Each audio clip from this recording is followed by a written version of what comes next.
मां बाप को भी सोचना चाहिए। कुछ मां बाप को ऐसी आदत होती है, जैसे मान लीजिए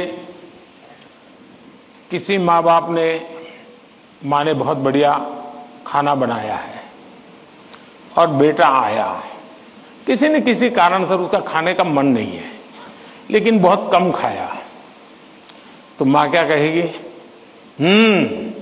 जरूर कहीं खा करके आए होंगे, जरूर किसी के घर में पेट में भर करके आए होंगे। तो फिर उसको चोट पहुंचती है, फिर वो सच बोलता नहीं है। फिर मां को ठीक रखने के लिए, ठीक है चलो अच्छा लगे बुरा लगे, मैं जितना मुंह में डाल पोस्ट ऑफिस में डालता हूं डाल दूंगा।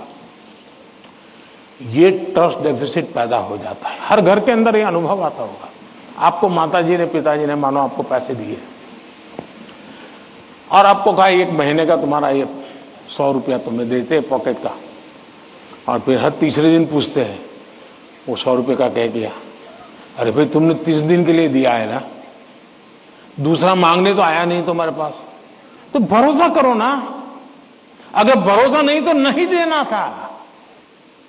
ज्यादातर मां बाप के केस में ऐसा होता है, रोज पूछते हैं अच्छा वो 100 रुपया, हाँ कोई ये तो पूछ सकता है, पूछने का तरीका होता है। कोई कहे बेटा उस दिन पैसे नहीं थे, तुम्हें 100 ही रुपये दिए थे, तुम चिंता मत करना, जरूरत पड़े तो कह देना। तो उस बेटे को लगे नहीं मेरे माता पिता ने मुझे 100 रुपया, देखो आपकी पसंद की बात आई तो ताली बजाते हो आप लोग।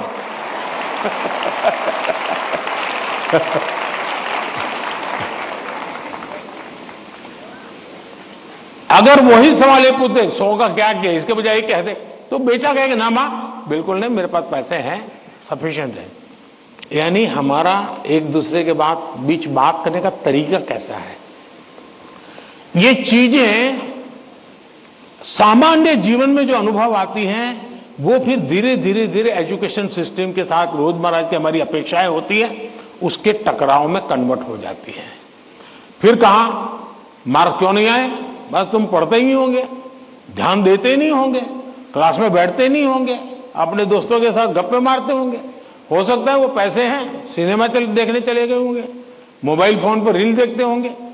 फिर वो कुछ न कुछ कहना शुरू हो जाता है, फिर दूरी बढ़ जाती है। पहले ट्रस्ट खत्म हो जाता है, फिर दूरी बढ़ जाती है, और ये दूरी कभी कभी बच्चों को डिप्रेशन की तरफ धकेल देती है। और इसलिए मां बाप के लिए बहुत आवश्यक है, उसी प्रकार से टीचर्स ने भी बच्चों के साथ इतना खुलापन रखना चाहिए, सहज रूप से अपनी बात कह सके। अगर उसको कोई सवाल समझ में नहीं आया तो कोई टीचर हड़का देगा, तुझे कुछ समझ नहीं आने वाला तो बाकियों को विद्यार्थियों का टाइम खराब मत करो, बैठ जाओ।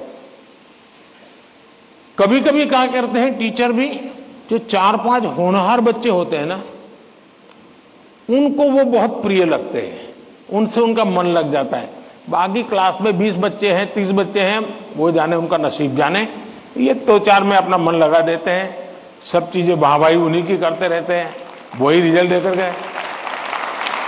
अब आप उसको कितना आगे ले जा पाते हो तो अलग बात है, लेकिन बाकी जो है वहां से नीचे गिरा देते हैं।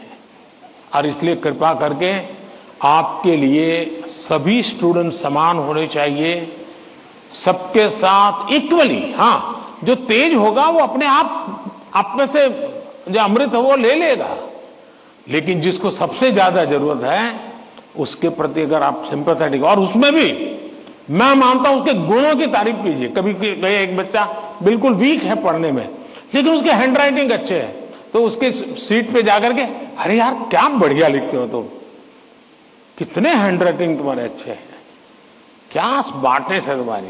कभी ऐसा एक डल विद्यार्थी है, अरे यार तेरा कपड़ा बहुत शर्ट है, शर्ट बहुत